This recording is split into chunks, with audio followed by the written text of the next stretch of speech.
Halo pemirsa, selamat bertemu kembali dalam acara Info Seniman RBTV.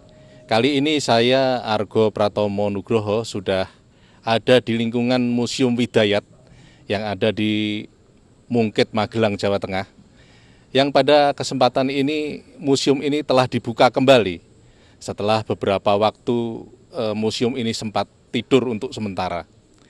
Nah pemirsa, kira-kira lebih dari 15 tahun yang lalu saya berkesempatan langsung mengikuti ketika itu Widayat melukis langsung sebuah peti mati yang di sana ada kolektor, seorang kolektor, istri Pak Hong Jin yang pada waktu itu sangat fanatik sekali dengan karya Widayat. Dan pada saat itu Widayat juga melukis burung-burung di dalam peti mati itu. Dan kali ini Widayat ada di Magelang dan sudah ada dibuka kembali museum itu. Nah pemirsa, marilah kita ikuti secara seremonial upacara pembukaan kembali Museum Widayat ini. Selamat menikmati.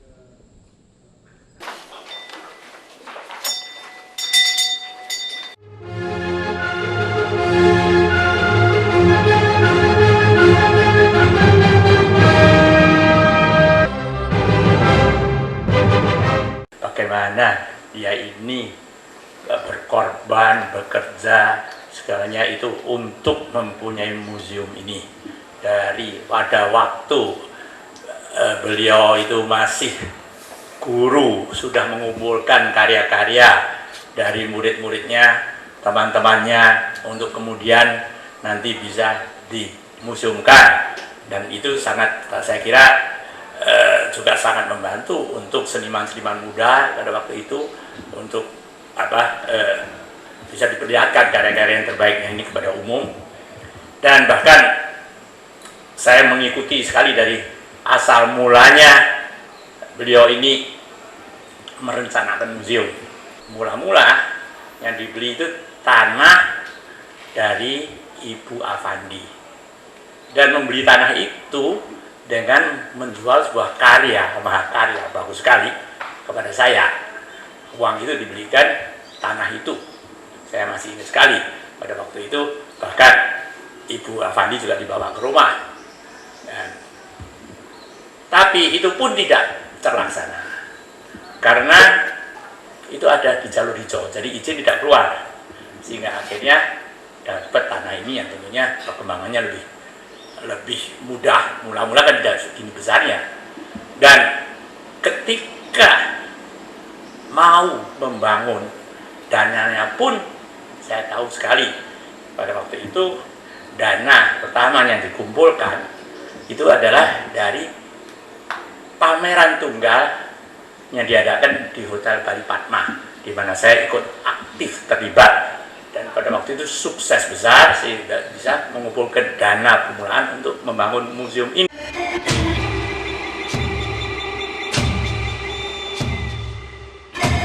Aku berdikari, yes, yes, yes.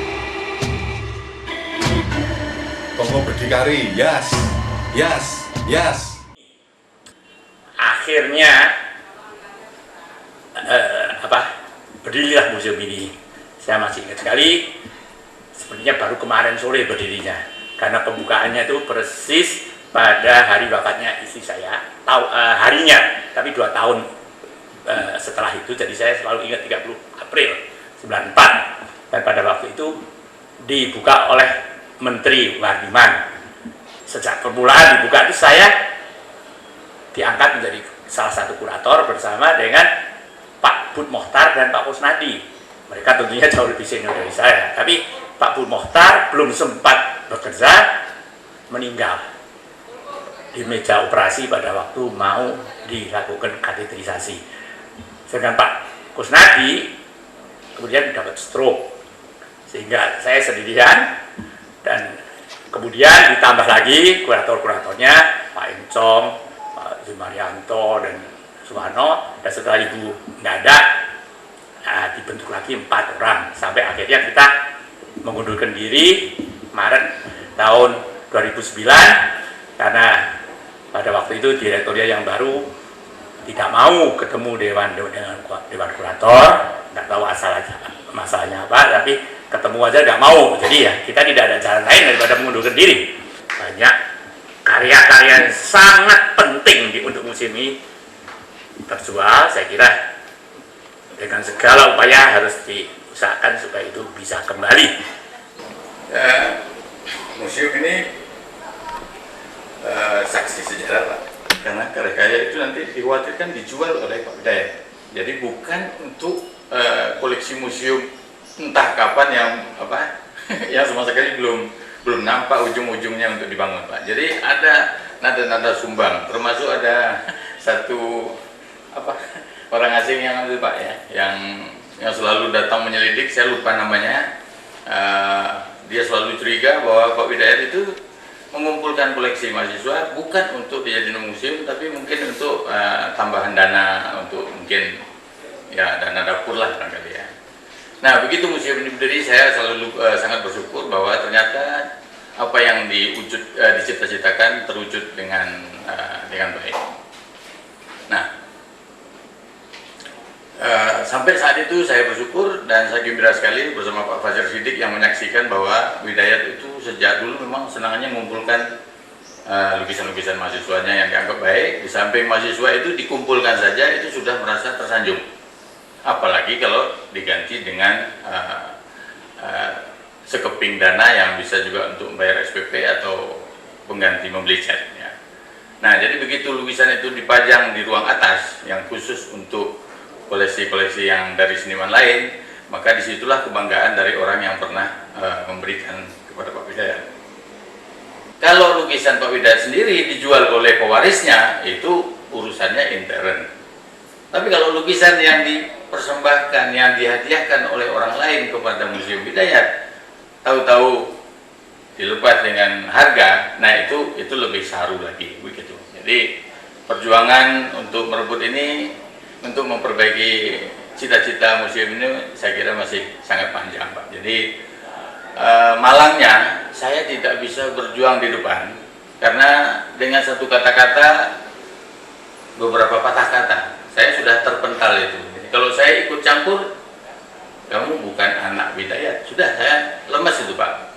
Jadi saya selalu bilang sama Pak Unjin lah yang bisa membantu. Kalau saya hanya dari dalam, hanya mungkin sumbang saran kepada Mas Pungki, kepada istri saya. Jadi saya agitator di belakang aja bahwa museum ini bukan harta karun, bukan warisan yang bernilai materi sebagai uang, tapi adalah warisan sejarah, warisan kebanggaan. Ini yang susah dipahami oleh tentu oleh saudara-saudara adik-adik lain.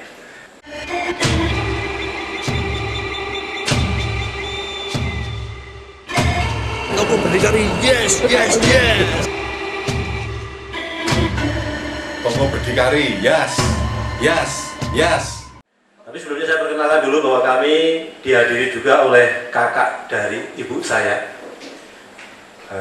itu Budi, dan juga adik dari ibu saya, itu Om Iskandar. Mas Isman sudah menyampaikan banyak hal sampai tidak tahan menghadapi semua ini. Jadi mungkin tidak hanya Mas Isman, banyak sekali orang yang di rumah itu, keluarga besar itu yang nangis. Budi Karno, Pak Dekarno juga begitu, Pak Is juga begitu, Om saya, tante saya di Jakarta juga begitu. Karena ya tadi seperti sudah dilihat kan, semuanya sudah melihat koyok ini Pak Didol gitu ya. Kan sudah melihat semua kan tadi, bangunannya kayak gitu, isinya kayak gitu, uangnya juga ada, semuanya ada. Kenapa mesti mau dijual, kenapa mau diuangkan? Itu kan sesuatu yang lucu, aneh, dan sangat ironis. Yang menjadikan kita kuat itu apa? Bukan perseorangannya, bukan satu orang, dua orangnya, bukan. Tapi dari segi hukumnya, selama itu sudah diaktekan, sudah dinotariskan, sudah sampai departemen kehakiman, semua orang sudah tahu bahwa itu sudah legal, tidak bisa diperjualbelikan. Itulah yang akan melawan orang-orang yang serakah, bukan saya. Bukan keturunan saya, bukan orang-orang yang sangat perhatian dengan museum, bukan, tapi hukum. Hanya selembar tulisan legal aja yang akan melawan itu semua. Nah, untuk yang melawan itu memang ada orang yang melaporkan. Nah, ini perlu orang-orang yang sangat perhatian dengan museum. Jadi begitu sebenarnya, intinya begitu. Kami sudah selesai masalah dengan intern keluarga, tapi kami belum selesai atau belum menyentuh sama sekali tentang pengembalian karya itu. Padahal itu sesuatu yang luar biasa, sudah melibatkan orang lain. Kami akan melakukan itu setelah ada kekuatan hukum yang legal, kekuatan hukum yang jelas, siapa kami, siapa orang-orang yang mendampingi kami, dan sebagainya, sebagainya. Kami, karya sudah hilang. Kami juga mempunyai menjual jasa. Jasa apa? Jasa sertifikasi. Ini pun sudah terkena aib, terkena sesuatu yang sangat memalukan. Lukisan palsu sudah jadi sertifikat, dan sebagainya, dan sebagainya. Sekarang sertifikatnya juga satu lembar pun tidak ada, hilang. Sertifikat itu sudah kita tidak anggap tidak ada, dan saya akan mencabut semuanya. Saya minta semuanya dikembalikan kepada kami, sertifikat itu. Nanti kalau seandainya memang sertifikat itu asli, lukisannya asli, sertifikatnya asli, kami kembalikan dengan sertifikat yang baru gratis. Tidak ada biaya 1 sen pun juga. Hanya itu, dan itu butuh dana yang banyak. Karena lukisan balik, kembalikannya kan biaya lagi buat kami, museum. Ya, mendingan saya mengeluarkan biaya lagi daripada reputasi saya, reputasi museum hancur.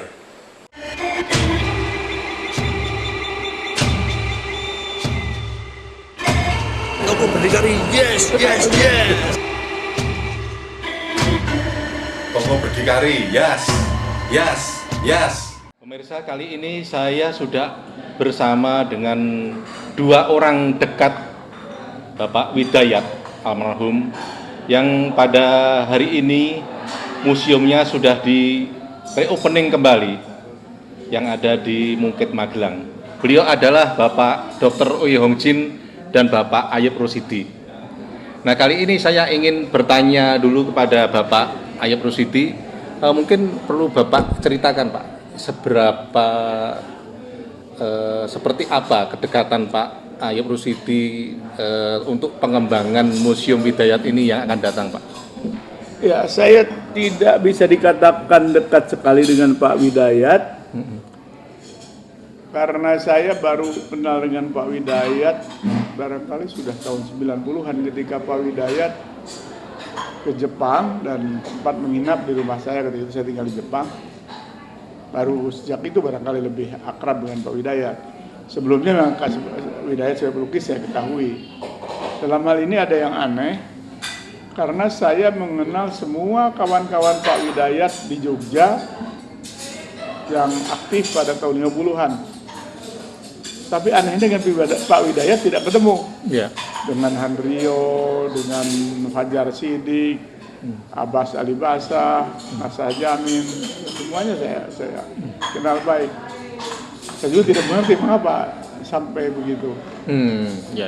Ya, kalau saya ke Indonesia selalu saya bertemu dengan Pak Widayat, dan walaupun belum lama kami merasa dekat satu sama lain. Di waktu itu saya kebetulan ke Indonesia, saya hadir dalam acara itu, dan ketika itu Pak Hong Jin dikerubuti oleh banyak wartawan. Tapi Pak Hong Jin bilang, tanya sama Pak Ayub. Saya kemukakan pendapat saya dengan Pak Widayat dengan Picasso, dalam arti seperti Picasso, Pak Widayat itu membuat apa saja jadi, segala macam jadi. Tapi waktu saya baca di surat kabar, ternyata ucapan itu bukan menurut Hong Jin. Jadi orang wartawan tidak kenal sama saya, karena saya lama di Jepang kan. Ini ya nggak apa-apa. Oke, kembali sekarang ke Pak Hong Jin. Pak Hong Jin, saya ingin tahu kedekatan Pak Hong Jin dengan Pak Widayat itu kan sangat dekat sekali ya. Bahkan kalau tidak keliru waktu itu ketika Ibu tidak ada, Pak Widayat melukis di Terbelo itu, Pak, ya. Itu mungkin ada sesuatu yang ingin disampaikan, Pak Hong Jin. Ya, Pak Widayat itu sangat produktif, selalu ada lukisan, selalu melukis. Kalau kita datang jadi senang gitu. Dan saya kalau ada tanya apa-apa juga tanya pada beliau. Dulu tanya pada Pak Pandi. Dengan demikian, karena saya suka karya-karyanya, saya juga mempromosikan dalam arti kalau ada teman-teman datang ke Magelang mau ke pelukis, mau ke apa, saya bawa sebagai Pak Widayat dan semuanya umumnya senang karena pelukis saya memang mudah diapresiasi dan mempunyai daya pajang yang tinggi gitu kan. Dan begitu akhirnya apalagi kemudian Pak Widayat sudah pindah ke sini kan dekat sama Magelang. Iya, iya. Dekat sekali jadi dan bahkan saya diangkat menjadi kuratornya museumnya, jadi memilih karya-karya dari teman-teman murid-muridnya itu kita milih sama-sama mana yang mau dipajang dan sebagainya. Iya, iya. Dan yang dilarangnya pada waktu itu pameran tunggal di Mondekor tahun 90 apa itu saya sudah dimintain tulisan. Iya, iya. Dan memang soal Pak Widayat itu disebut Picasso-nya Indonesia, saya juga sudah menyebutkan sebelumnya karena kreativitasnya dia itu luar biasa. Iya.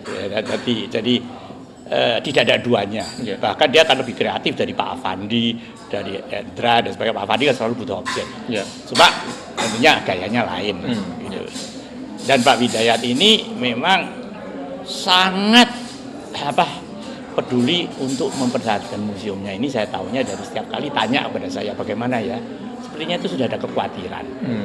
Kalau nanti beliau sampai tidak ada, anak-anaknya nanti sampai bertengkar tuh, saya tuh merasakan itu waktu itu sudah ada kekhawatiran. Jadi waktu itu sudah diungkapkan ya oleh Pak Iya, Widayat. selalu ada was-was itu saya merasa. Kalau Iya. saya pulang dari luar negeri, dari mana Bang? Nah, gimana mereka melestarikan gimana? Saya rasa ada was-was. Ya. Nah, ini menurut Pak Humjin kedepannya bagaimana Pak seharusnya yang harus dilakukan? Jadi sebenarnya kan kemarin itu yang Pak Widayat tidak bisa mengatur itu. Pak Widayat kan sudah mengatur dana, asetnya museum, semua koleksinya itu semua sudah. Yang belum diatur itu kan siapa yang harus mengelola museum itu gitu. Ya. Tahu-tahu Pak Widayat nggak ada. Ya pada waktu itu kebetulan yang pertama memang Saudara Pungki ya mampu. Ya. Tapi karena tidak hitam di atas putih ada aturannya, kan semua ahli waris merasa mempunyai hak. Ya. Dan menurut saya kekeliruan yang terbesar ada itu dirotasikan. Kan tidak semua mempunyai kemampuan manage itu. Kok dirotasikan? Kalau sampai yang dapat giliran itu yang tidak mampu kan hancur. Jadi repot ya. Repot. Jadi ini harus diatur. Siapa yang mengelola museum itu harus orang yang bisa. Ya, kalau sampai di keluarga nggak bisa ya mungkin cari profesional.